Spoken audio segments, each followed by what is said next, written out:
नमस्कार, आप देख रहे हैं न्यूज नाउ इंडिया। मैं हूं आपके साथ उषा कश्यप। वक्त तो चला हमारे खास बुलेटिन उत्तर प्रदेश का। नजर डालेंगे उत्तर प्रदेश की सभी बड़ी खबरों पर, लेकिन उससे पहले नजर डाल लेते हैं हेडलाइंस पर।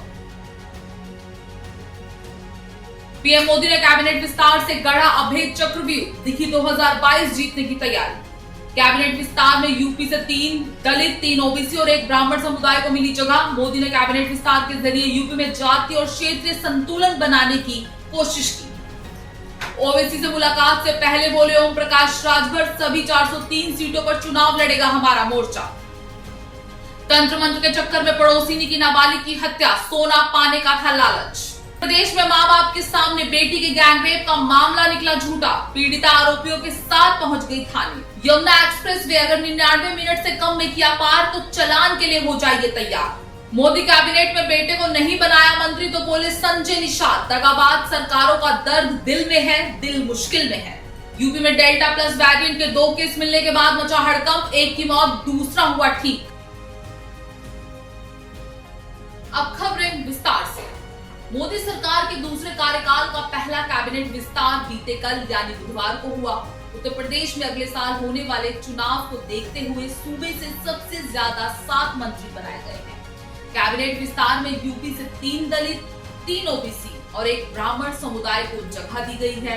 पीएम मोदी ने कैबिनेट विस्तार के जरिए यूपी में जातीय और क्षेत्रीय संतुलन बनाने की तैयारी की है। विस्तार से 2022 के यूपी चुनाव को जीतने की तैयारी भी दिखाई दी।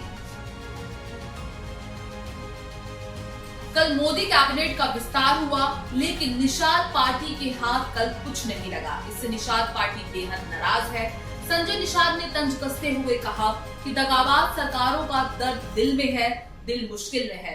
संजय निषाद ने आगे कहा, अगर अपना दल की अनुप्रिया पटेल को मंत्री परिषद में जगह मिल सकती है तो सांसद प्रवीण निषाद को क्यों नहीं। निषाद समुदाय के लोग पहले से ही भाजपा को छोड़ रहे हैं और अगर पार्टी अपनी गलतियों को नहीं सुधारती तो आगामी विधानसभा चुनाव में पार्टी को परिणाम भुगतना होगा। एआईएमआईएम अध्यक्ष असदुद्दीन ओवैसी आज यूपी दौरे पर हैं। फिलहाल वह राजधानी लखनऊ के एक होटल में ठहरे हैं, जहां ओवैसी से मुलाकात करने सोहेल देव भारतीय समाज के अध्यक्ष ओम प्रकाश राजभर पहुंचेंगे। वहीं इस मुलाकात से पहले ओम प्रकाश राजभर का बड़ा बयान सामने आया है। उन्होंने कहा कि सभी 403 सीटों पर हमारा मोर्चा चुनाव लड़े। यूपी के बांदा में तंत्र मंत्र के चक्कर में पड़ोसी ने 5 साल की बच्ची की हत्या कर उसका शव नाली में फेंक दिया। काफी खोजबीन के बाद पुलिस को शव लावारिस स्थिति में नाली से बरामद हुआ। कई घंटों की छानबीन और इलाके में पूछताछ के बाद पुलिस ने एक घर से 3 लोगों को हिरासत में लिया। आरोप है कि बच्ची की गड़ा सोना पाने के लालच में हत्या कर दी गई। यूपी के फतेहपुर जिले में एक युवक की बेरहमी से हत्या का मामला सामने आया है। युवक की हत्या का मामला गाजीपुर थाना के चकमीरपुर गांव का है। बताया जा रहा है कि बीती रात गांव के पास जंगलों में युवक की गला रेतकर हत्या कर दी गई। इस वारदात के बाद इलाके में दहशत का माहौल है। फिलहाल 5 लोगों के खिलाफ केस दर्ज कर लिया गया है। यमुना एक्सप्रेस वे पर लगातार हादसों की संख्या बढ़ती जा रही है। अथॉरिटी की तमाम कोशिशों के बावजूद आए दिन एक्सीडेंट में लोगों की मौतें हो रही हैं। इन हादसों को रोकने के लिए यमुना विकास प्राधिकरण नई कोशिशों में जुटा है। यमुना एक्सप्रेस वे पर हादसे के रोकने के लिए यमुना अथॉरिटी ने एक नया नियम लागू किया है। नियम के मुताबिक 165 किलोमीटर की एक्सप्रेस वे की ये दूरी अब कार सवार को 99 मिनट में तय करनी होगी। अगर इससे कम वक्त में सफर पूरा किया जाएगा तो जुर्माना लगेगा। साथ ही साथ प्राधिकरण ने भारी वाहनों के लिए 124 मिनट का वक्त तय किया है। भारी वाहनों को 165 किलोमीटर की दूरी लगभग 2 घंटे 4 मिनट में पूरी करनी होगी। उत्तर प्रदेश में 2 लोगों में डेल्टा प्लस वेरिएंट मिलने से हड़कंप मच गया। इसमें एक व्यक्ति की मौत हो गई, जबकि दूसरा होम आइसोलेशन में रहकर ठीक हो गया। इनके संपर्क में आए लोगों की कांटेक्ट ट्रेसिंग कराई गई है। यूपी में डेल्टा प्लस वेरिएंट कहां से आया, स्वास्थ्य विभाग इसको पता करने में जुटा है। यूपी के सिद्धार्थनगर में ब्लॉक प्रमुखी के चुनाव को लेकर राजनीतिक छींटाकशी और आरोप प्रत्यारोप का दौर शुरू हो चुका है। सपा नेता चिंकू यादव ने अपने डुमारियागंज कार्यालय पर पत्रकारों से बात करते हुए प्रशासन पर गंभीर आरोप लगाए हैं। उन्हें सत्ता पक्ष के इशारों पर काम करने की बात कही है। सपा नेता ने प्रशासन से निष्पक्ष तरीके से चुनाव कराने की चुनौती देते हुए कहा कि अधिकारियों ने संविधान की शपथ ली है, इसीलिए उन्हें संविधान की रक्षा के लिए निष्पक्ष तरीके से चुनाव करना चाहिए। उत्तर प्रदेश के योगी सरकार जिला पंचायत चुनाव परिणाम के बाद से ही विपक्ष के निशाने पर है और अब ब्लॉक प्रमुख चुनाव में जारी की गई प्रत्याशियों की सूची में कुछ अपराधियों के नाम आने से भाजपा घिर चुकी है।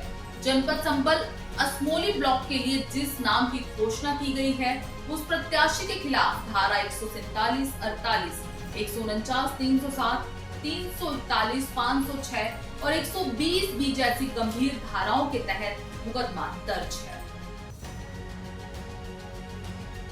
यूपी के फर्रुखाबाद से बड़ी खबर सामने आ रही है। यहाँ ब्लॉक प्रमुख नामांकन में बीजेपी नेताओं की गुंडई दिखाई दी। यहाँ निर्दलीय महिला प्रत्याशी को पर्चा भरने से रोका गया, साथ ही निर्दलीय प्रत्याशी की पर्चे की फाइलें भी छीनी गई। महिला ने छीना झपटी कर भागने का आरोप लगाया है। यहाँ बड़ी बात यह है कि मौके पर पुलिस मौजूद थी, पर मूक दर्शन पुलिस बनी रही। फर्रुखाबाद बड़पुर ब्लॉक का ये पूरा मामला है। फर्रुखाबाद से पुनीत मिश्रा की रिपोर्ट। यूपी के संभल से बड़ी खबर सामने आ रही है।